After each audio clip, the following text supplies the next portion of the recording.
네, 여러분 안녕하십니까. 필승. 필승이 왜 필승이냐면 제가 군대 있을 때 훈련소에서는 필승, 자대에서는 충성이었습니다. 저번에 충성 한번 한 것 같아서. 자, 2023년에 1월은 헌재 결정이 없었습니다. 책수는 저만 헌재 결정이 없으면 좋은 게 아니겠죠. 여러분들도 시험 공부할 양이 줄어들면 좋을 거니까 헌재 결정 한 달이라도 안 나오면 어쨌든 땡큐예요. 그러나 1월 달에 안 나와서 어제 쏟아진 헌재 결정이 많게 예상이 됐음에도 불구하고 다행히 두 개만 위헌, 하나는 위헌, 하나는 위헌 확인 합쳐서 이제 중요한 헌법에 위반된다는 판례는 두 개만 나왔습니다. 개인적으로 너무 다행이었습니다. 정말 지난 8월처럼 많았으면은 오늘 일단 어제 나온 헌재 결정을 오늘 해드리지도 못했을 뿐더러 오늘 바로 제가 시간 짧게 한 10분 정도 내서 찍어드린다는 게 아니고 업로드를 빨리 해드리는 이유는 3월 25일이 경찰 1차 시험이 있어요.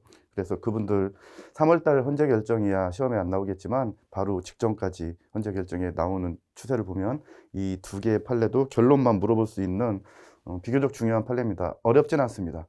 판례는 쉬운데 최신 판례는 최신 판례라는 이유만으로 중요하다고 말씀드렸습니다. 바쁘다 보니까 옷도 입고 찍었네요. 자, 그러면 자료도 판결 요지만 나왔기 때문에 최대한으로 간략하게 조금 압축해서 실어드렸고요. 어제 판례라서 이 결론 정도만 알고 계시면 될 것 같습니다. 자, 첫 번째 판례로 바로 들어가 보도록 하겠습니다. 제목 보시면 성폭력 특별법, 좀 이따가 공식 제목 나옵니다. 성폭력 범죄 처벌 등에 관한 특례법, 줄여서 성폭법상 주거침입 강제추행, 준강제추행죄 사건으로 해서 위헌 판결 나온 사건입니다. 여기서 키워드는 7년이에요. 왜 얘가 키워드냐면 그러면 이전에 똑같은 법률 조문에 대해서 5년으로 돼 있었던 거는 왜 그렇게 여러 차례에 걸쳐서 합헌이었냐라고 당연히 질문할 수 있으니까 판결 요지랑 결정 이유에서 언급해주고 있습니다. 자, 5년일 때는 잠시 뒤에 보시다시피 5년일 때는 지금의 표현으로 되면 옛날로 표현하면은 장량감경이고 지금은 각특루 법경정해서 정상 참작 감경으로 되어 있잖아요.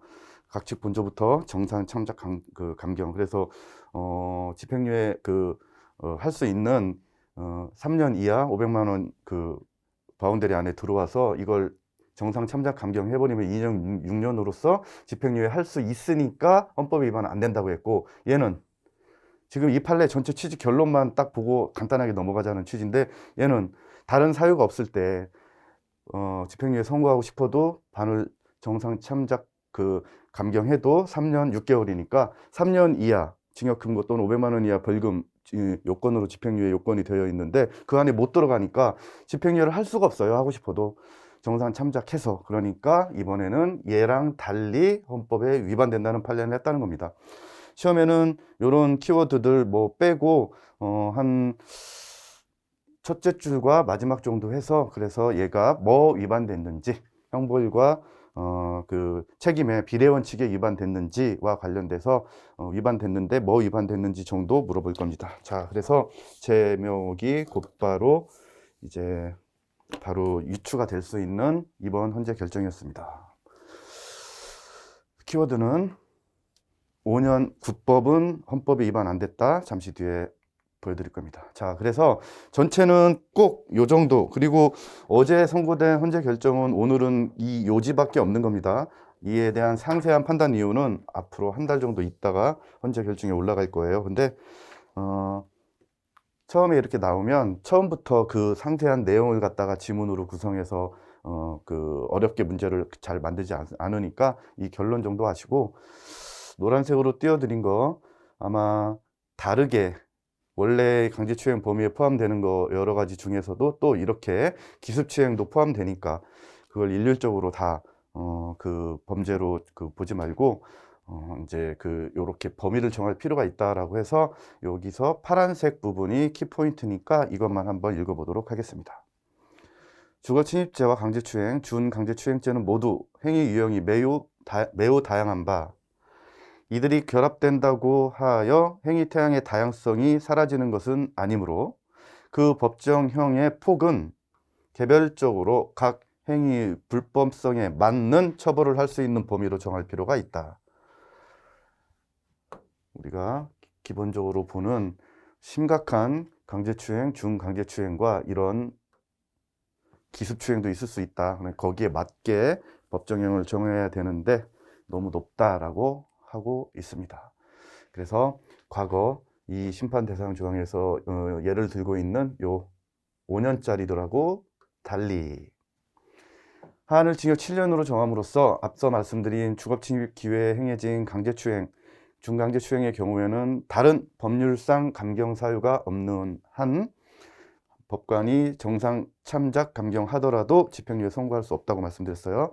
7년을 반을 까도 3년 6개월이니까 3년 이하 바운더리 안에 못 들어오니까, 그래서 얘는 집행유예 선고할 수 없으니까 형별 개별의 가능성이 극도로 제한됐다는 겁니다. 결론은 책임과 형벌관의 비례의 원칙에 위배된다는 사건이었어요. 여러분, 오늘 제가 이거 자세하게 판결 요지 2페이지에 걸친 거 정독은 꼭 해주십사 여러분들께 부탁드렸고요. 여기서 제가 만약에 나중에 이 결론은 쉽잖아요. 그리고 취지는 별 어려운 거 없고 심판 대상 조문 딱 보이고, 그런데 여기서 노란색으로 해드린 이유가 그래도 결론으로 안 나오고 중간에 문구를 하나 바꾼다면 이렇게 기출 패턴으로 바뀔 확률이 있어서 한 번만 불러드릴게요. 쓰지도 마시고 그렇겠구나라고 고개만 저처럼 이렇게 끄덕끄덕 거려주시면 됩니다. 자, 개별 사건에서 법관 양형은 재범 예방을 위한 다양한 제도까지 두루 고려해서 행위자의 책임에 걸맞게 이루어질 필요는 없지만으로 시작해서 이제 결론은 맞게, 이런 식으로 이 파트를 말장난으로 바꿀 확률이 있는 문구입니다. 자, 그래서 가장 최근의 판례를 아냐 모르느냐로 물어보는 아주 단순한, 근데 이거는 단순한데 본 사람은 맞추고 안 본 사람은 틀려요. 특히 속어법으로 안 풀리는 문제에서 정답 지문이었다고 생각해 보세요. 1, 2, 3, 4 지문 중에서 다 지우고 얘만 남았을 때 속어법으로 풀어도 돼. 근데 이게 안 되고 이렇게 어려운 지문으로 구성됐을 때 얘를 최신 판례라서 혼자 이제 예를 들어 혼자만 모르고 들어갔어. 다른 사람은 무슨 특강 듣고 이 유튜브 듣고 혼자 공부해서 다 알고 들어갔는데, 그렇기 때문에 결론만 물어보는 요 간단한 이 패턴으로 최신 판례라서 나올 수 있다는 거 한번 보여드리려고 예상 지문도 똑같이 이렇게 모든 조문 안 나열할 수도 있습니다. 교수님들은 줄여서 얼마든지 문제 내실 수 있어요. 두 번째, 여러분 이거는 이제 더 시의적이라서 제가 별도 하나 붙여드렸는데요. 앞에 건 안 중요해서 안 붙인 게 아니에요. 그거는 이제 조금 쉽게 와닿을 수 있는 건데, 처음으로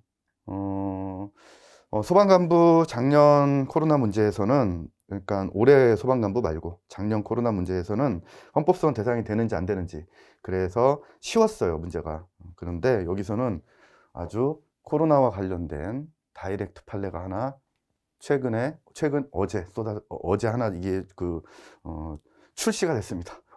어제 선고가 됐는데, 여기는 제목부터 한번 자세히 읽어볼게요. 제10회 날짜 잠시 뒤에 나오는데요. 제10회 변시 변호사 시험 일시 장소, 이 응시자 준수사항 공고 및 코로나19 관련 10회 변호사 시험 응시자 유의사항 등 알림 중에서 일부 확진자의 응시도 금지하고 자가격리자 및 고위험자의 응시를 제한한 심판 대상은 이 결정 요지인데도 제가 줄여서 실어드렸지만 길어요. 그래서 심판 대상 조문은 아예 제가 실어드리지도 않았습니다. 이 정도로 이런 심판 대상이었구나 라고만 감만 잡으시면 돼요. 자, 뭐 침해됐는지가 제일 중요한 겁니다. 시험 못 봐서 변호사 시험 응시를 못 해가지고 변호사가 내년에 봐서 내년에 되면 되지 이렇게 말하면 안 되는 거죠. 자, 더군다나 판결 요지 중간에 나오는 일단 5회 응시 제한도 있는데, 일단 응시 제한 안에 질병으로 인한 사유가 없다고도 판시를 설치를 하고 있어요. 자, 그래서 이 청구인들, 시험 못 본 청구인들의 직업 선택의 자유를 침해해서 위헌임을 확인하는 인용 결정을 내린 겁니다. 위헌 확인, 인용 결정. 여러분들 시험 이렇게 잘 보셔야 돼요. 자,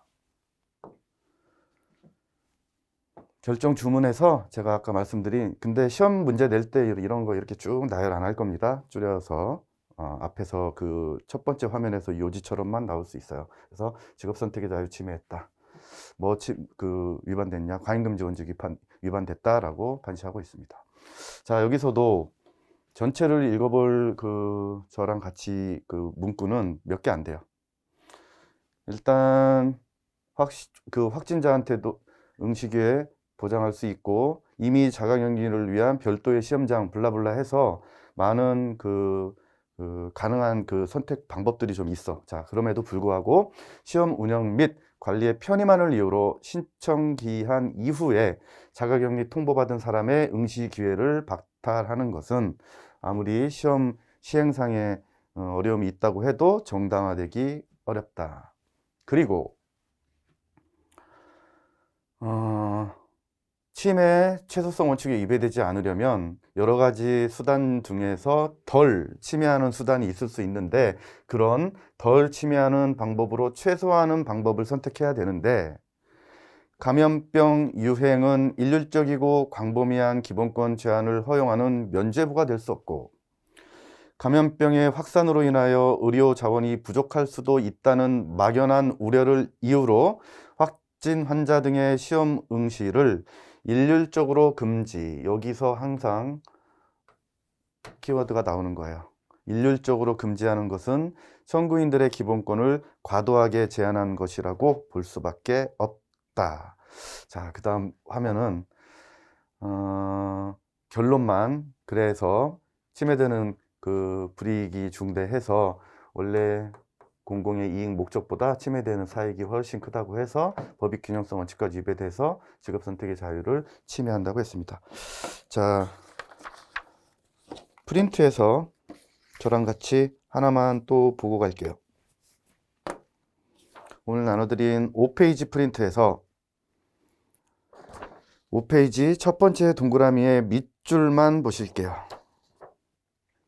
등 시험장에서의 감염 위험을 예방하기 위한 각종 장치가 마련된 사정을 고려할 때 이렇게 해서 방법을 선택해야 할 것이다. 그래서 지금 읽은 이 부분 있잖아요. 여기가 이렇게 침해된다고 볼 수밖에 없다. 다시 한번 확인 같이 해보자는 취지로 복습으로 한번 더 읽어봤습니다. 자, 여기서 결정의에다가 실어드린 것처럼 이 사건 선고할 때 비슷한 다른 선고가 같은 날 있었어요. 근데 얘는 다 읽어보시면 얘는 시험 보게 해줬단 말입니다. 그래서 혹시라도 요 주어로 문제가 나왔을 때 이 괜히 변호사 시험처럼 헌법에 위반된다라고 착각하시면 안 됩니다. 얘는 문제가 돼서 여러 가지 거쳐서 시험을 결론을 볼 수 있게 해줬기 때문에 얘는 지금 이 변호사 시험하고 결론을 달리한다라고 했던 판례입니다. 판례는 어렵지 않습니다. 그래서 결론만 물어봤을 때 예를 들어 침해하지 아니한다 그러면 X 이렇게 해가지고 간단한 결론 문제 물어보는 거에서 여러분 최신 판례는 왜 중요하다고 그랬습니까? 견해를 바꾸는 그런 중요한 바운더리 또는 그동안 사용했던 헌법 이론 이런 것들 또 기존의 선례를 조금 바꾸는 것들은 내용 자체로도 중요한데 이런 판례는 그냥 최신 판례라는 이유만으로 중요하고 시험에 바로 나온다는 겁니다. 자, 2월 다 지나가서 이제 3월이라서 시험이 쭉쭉 여러분들 앞에 기다리고 있습니다. 꽃피는 봄에 여러분들 합격 소식을 많이 알려주셨으면 좋겠습니다. 오늘 최신 판례 강의는 이걸로 일단 마치고 다음번 또 3월에 또 최신 판례 또 위헌 불합치 중요한 거 나오면 그때 또 찾아오도록 하겠습니다. 그리고 최신 판례 강의 15인데 14와 15 사이에 작년도 중간에 이제 제 핑계죠. 저 바쁘다는 핑계로 중간에 못 올려드렸던 작년 9, 10, 11, 12 판례들은 최신 판례 하면서 제가 추가로 조금씩 그, 그 추가해서 꼭 설명 다 드릴 겁니다. 자, 여러분 고생 많으셨습니다. 다음 시간에 뵙겠습니다. 안녕.